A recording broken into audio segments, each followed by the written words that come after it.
في مشكلتين يا جماعة ممكن يخلوا صفقة محمد شريف صفقة فاشلة وما تنجحش مع النادي الأهلي. المشكلة الأولى يا جماعة والرئيسية بالنسبة لي، محمد شريف لما مشي من النادي الأهلي ب 2023 كان ماشي من النادي الأهلي علشان كان رافض إن هو يقعد احتياطي.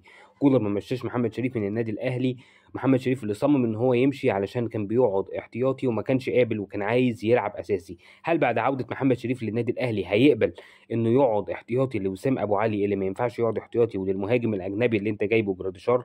هل محمد شريف هيبقى عنده قابليه انه يبقى المهاجم الثالث في النادي الاهلي، ولا هيعمل لي مشكله في اوضه اللبس وبرضه هيرفض يقعد احتياطي؟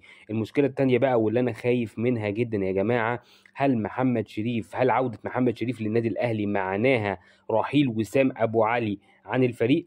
لو اداره النادي الاهلي بتفكر كده يبقى مصيبه سودة، يبقى في فرق كبير قوي ما بين فكر وطموح جمهور النادي الاهلي وما بين فكر وطموح اداره النادي الاهلي. جمهور النادي الاهلي اللي بيتمنى فريقه يعمل زي ما عمل الهلال السعودي في كاس العالم للانديه وعايز لعيبه بنفس الكواليتي عشان يقدر يوصل للمستوى اللي وصل له الهلال السعودي في كاس العالم للانديه، واداره النادي الاهلي اللي بتدور في دايره مفرغه وبترجع دايما لنفس الاختيارات ونفس اللعيبه علشان بس لمجرد ان هي ببلاش. وبعدين يا جماعه ماذا قدم محمد شريف علشان يرجع للنادي الاهلي تاني؟ محمد شريف يا جماعة في سنتين مع الخليج السعودي لعب 59 مباراة، أحرز 9 أهداف وعمل 2 أسيست. دي مش أرقام مهاجم يا جماعة، ده أرقام لاعب مدافع. علي معلول مع النادي الأهلي كان بيعمل أرقام أكتر من كده في السيزون الواحد.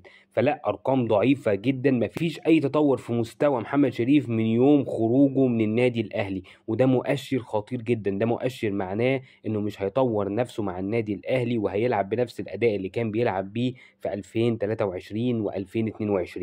وبعدين انا خايف من نقطه مهمه جدا يا جماعه، عوده الشلاليه في الفريق.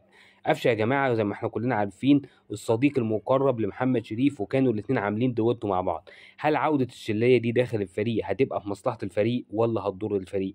كل الحاجات دي انا مقلق منها في صفقه محمد شريف. اتمنى اكون غلطان، اتمنى محمد شريف يتالق ويغزلني. ومش معنى يا جماعه ان انا معرفتش اجيب اسامه فيصل علشان المطالب الماليه الكبيره للبنك الاهلي ان انا بختار الاختيار السهل والاختيار الفري والاختيار اللي بيوفر لي فلوس. لازم ادور على مهاجم يكون في حجم النادي الاهلي وعلى قدر طموح جماهير النادي الاهلي.